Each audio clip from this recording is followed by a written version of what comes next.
In the heart of every nurse lies more than just the knowledge and skill. It's the courage to care, the strength to serve, and the compassion to heal. Every patient, every moment, every life touch is a testament to the values that guide us. This is more than just a profession. This is a calling. This is nursing.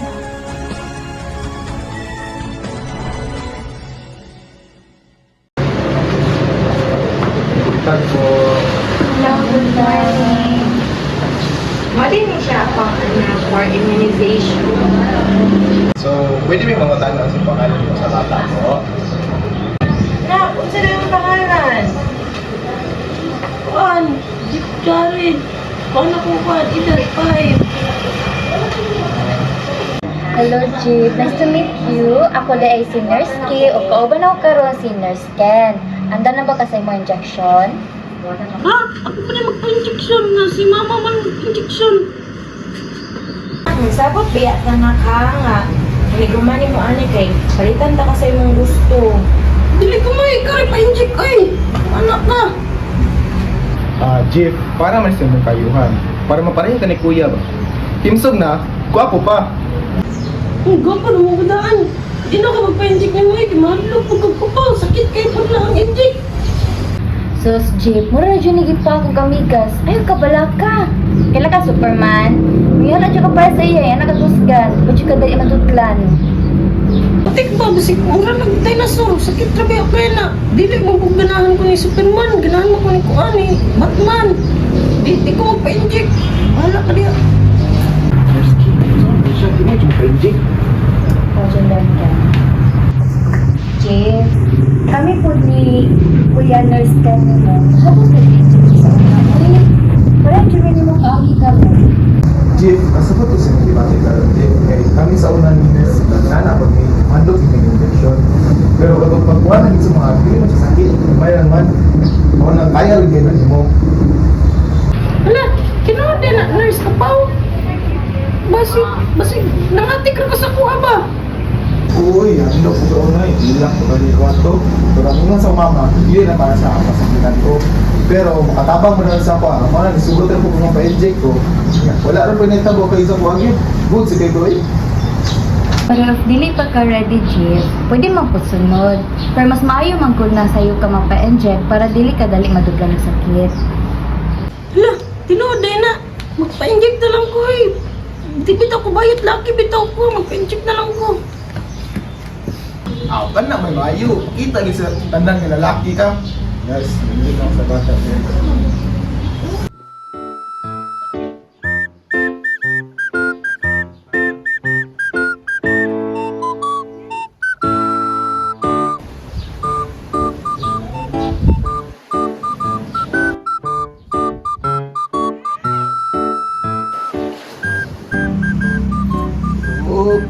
Okay, umanata Jeep. Ay, maura dito. Di ay, habi ko. Maura naman dito pa ako gamigas. O gani no? Good job, Jeep. Salamat sa pagsali kanino sa amin. Salamat po sa pagsagot o pasensya, ma'am, sir. Mo na ako ang trabaho. Dili lang kay mag-agrima sa pasyente, kundi kanang sabtod po na mo ang pasyente. Nurse Key and student Nurse Ken shows empathy by understanding Chief's fear of injections. Instead of forcing him, they patiently reassure him and relate to his experience. Their compassionate approach helps Chief feel safe and supported.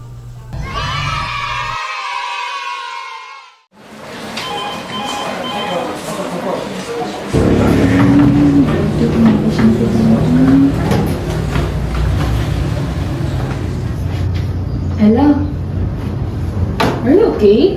You look overwhelmed. Tibyang mo na siya kasabot kay Murag. Sa sobra ka busy, dagan kay tawag nga. Halos na ng pasyente nang ilang tabang. Grabe na dyan ako ni Kaya ay. Yung dami lang jud Ella no. Kita baya jud ang sandigan jud sa mga pasyente no. So if makakita sila sa ato ba nga nabalaka pud ta, mabalaka pud appeal. So just try to calm yourself good para okay lang jud ato ang approach sa ilaban, no? Sud kayo pero I'll try. Nurse Ella, where's the patient's chart for room 203? I've been waiting for it. And why hasn't patient Capito's pain hasn't been addressed yet? We don't have time to waste. Doc, I'm getting it now po. Pasensya na po. No excuses. You need to be faster. Patients need immediate attention.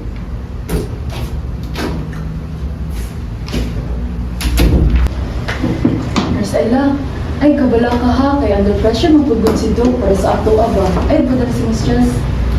Lisod, pero I will do my best na mataro kung nurse ng approach nurse biyang.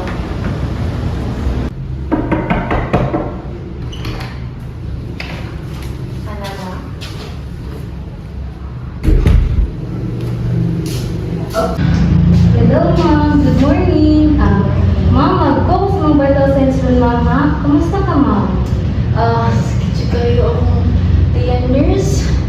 I can't bear it anymore. Can you rate your pain, ma'am, from 0 to 10? 7. Ma'am, pwede na mo itudo sa dapit ang sakit, ma'am? Diri ako, sakit kayo, nurse.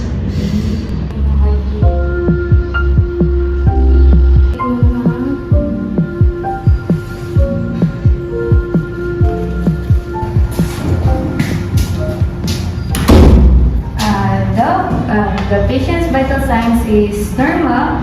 However, she is having an acute pain related to gastrointestinal irritation as evidenced by patient's verbalization of stomach pain.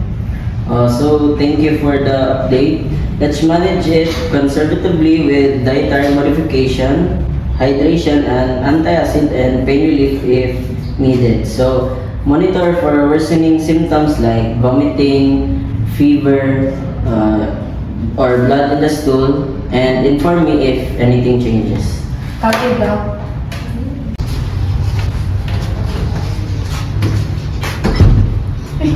Uy, Ate Biang, you were right. Staying calm helped me think clearly. Thank you kasi mong guidance, Ate Biang. That's the spirit, Ella. Being a nurse means strong and professional. So, ayun lang dyan padala sa mga stress situations. Okay? As Nurse Bianca guides Nurse Ella in handling stressful environment, it helps her remain composed and encourage prioritization and ensures that patient care is given properly. This shows the importance of maintaining professionalism even in high-pressure situations. Nurse Bianca, ang saya daw ka ron. Ano next? March 7. Ano man? Di ba, birthday si umangod ka ron? Ay, tanang overtime, magugo ka ron next. Kaya dili mong gusto blind nurse akong pasyente ba? Ay, mao, ikaw lang at wala ng iba. Ana, yun na, basta loyal.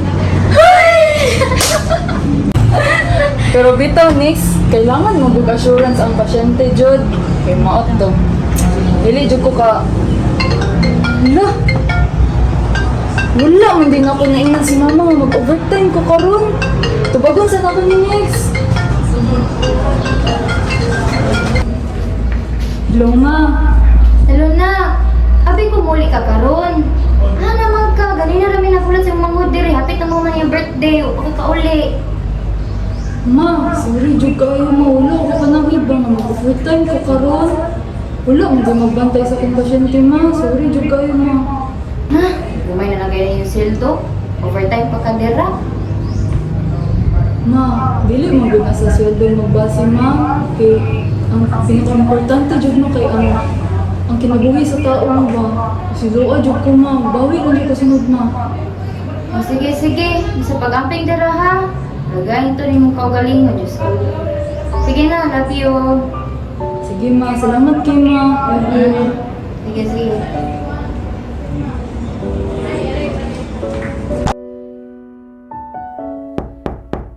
Good afternoon, sir. Kamusta naman mong ibati ka rin, sir? Kabalo jud ko, ma. Lisod kayo mga nilagay na adlaw, sir, no? Wala akong kusabot sa gibati ron eh. Especially siguro niya sa pagmuna ko na kay na ako yung maabot nga bala. Lisod ang good mo salim ka sa tao nga ron, di ba? Kasi Sabot jud ko si mong gibati sir no, pero ayaw lang jud nang naa nga tanan tao diri sa kalibutan dili masaligan. Naman ko na ang Ginoo, naapod ang imong pamilya. So, di ba, anak ko sa imo sa una nga hantod na dili ka ma-discharge diri sa ospital. Andam jud ko mga serbisyo sa imo ha. Siguro, nililap lang talaga para sa akin para magtiwala sa mga tao ngayon. Sa akong kinabuhi, nagkaroon niya ako kung ni Hawa. Pero ikaw ang laging nandyan kahit hindi ko kailangan ng tulong. So, mo dyan akong ginaingon sa imo sir no, sa una ni anak jud ko sa ang pagiging loyal ay hindi lang salita, kundi isa itong pangako. So, nag-promise ko sa imo sir, hantod na okay ka, nara jud ko dali. Salamat kayo, nurse. Sa imong giingon, higaan akong pangati. Sige sir, ayaw lang jud pagunahon na og mga lain butang sir ha, ang unang ang pag-ayo ninyo. Sige, pwede na ka mag-rest sir ha, nga tawagin lang ko if makikailangan.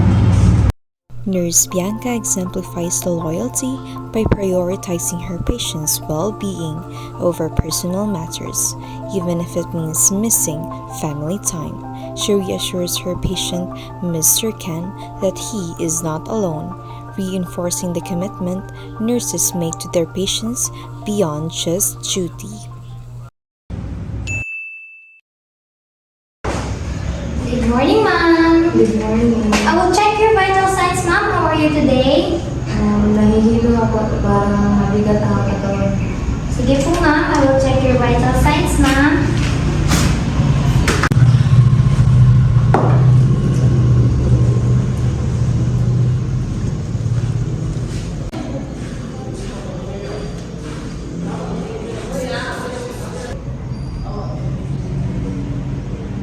Oh, Janica, kumusta na si Mrs. Antonella? Stable naman po siya, nurse. Pero, parang matamlay po ngayon. Nahilo rin siya. Napansin mo ba ang pagbaba ng BP niya? Baka po dahil sa puyat or sa IV fluids. Janica, hindi natin pwede hulaan lang. We need to base our actions on assessments and evidence. Tingnan mo ang history ng pasyente. Ano sa tingin mo ang risk niya ngayon? Post-op siya. Baka internal bleeding or hypovolemia. That's possible. Now, what should we do? Kailangan po natin i-report kay Dr. Bernaldi, ma'am. At i-monitor natin mabuti ang kanyang vital signs every 15 minutes. And maaari pong kailangan natin i-adjust ang IV fluids niya po. That's good. Now, please call Dr. Bernalde and report the documentation as soon as possible. Yes, ma'am. Morning, Doc. Good morning po. Nurse Thea, anong update? Doc, we've noticed na bumaba ang blood pressure ni Mrs. Antonella and nagiging lethargic siya. We suspect possible internal bleeding or fluid imbalance. Janica already adjusted the IV fluids and we've started monitoring her vital signs very strictly. Okay, the assessment is good and we will order a stat lab and additional imaging to see if may internal bleeding. Kung hindi natin to nakita agad, there's a possibility na mas lumala ang condition ng patient. Janica, I know that you are a new student nurse, but in nursing, being prompt and alert is not an option but a responsibility. And I hope naiintindihan mo yan. Pasensya na po, Dok. Natakot na po akong magkamali. Janica, ang pagiging magaling sa nursing ay hindi pagiging perfecto, kundi ang pagsusumikap na maging mahusay. Ang importante ay natututo ka. And always remember that patient safety is always first. Okay? Oh, Janica, anong ginagawa mo? Ang busy mo naman ata. Senior Thea, gusto kong maging mas mahusay. Hindi lang sa matapos ang aking trabaho, kundi masigurong tamang aking ginagawa. That's the true essence of being excellent. Hindi ito natatapos sa isang shift o isang taon. Tuloy-tuloy ito. Panghabang buhay, kumbaga. Patuloy tayong natututo, patuloy tayong nagiging mas mahusay para sa bawat pasyente. Student nurse Janica strives for excellence by learning from senior nurse Thea's guidance. It highlights how excellence in nursing is a continuous process of learning, improving, and prioritizing patient care.